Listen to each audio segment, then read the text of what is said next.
Magluluto tayo ng adobo. Yan, walang oil. Kasi manok ang gagamitin ko ngayon. Wala siyang oil.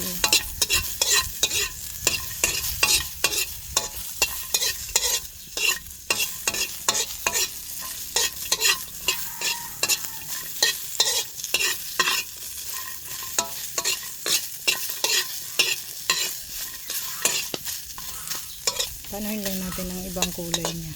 Konti. Ganyan na. Nakasyata ng aking apoy.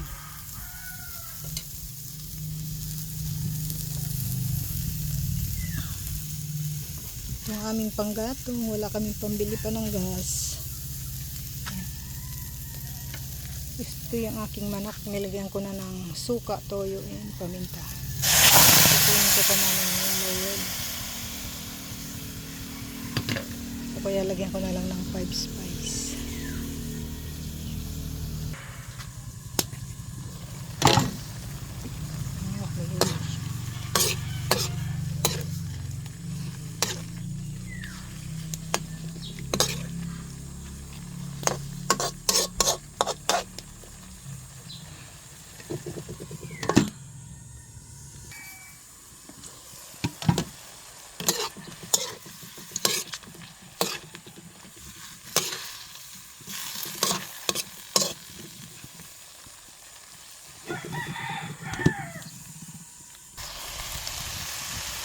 Natuyo na.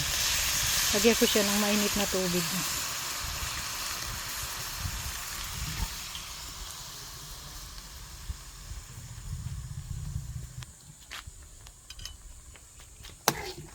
Maraming sabaw yung adobo ko.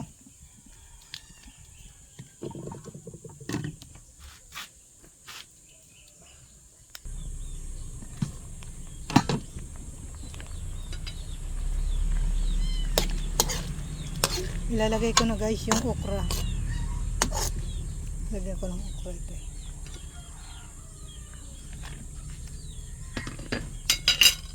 Hindi ko pinutol para kung ayaw nung anak ko, sa akin lang.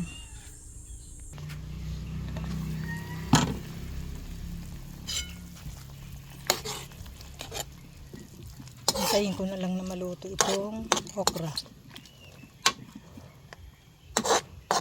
Yan, lalaki niya oh. Kasi baka ayaw ng anak ko eh. Gusto ko ng gulay. Luto na.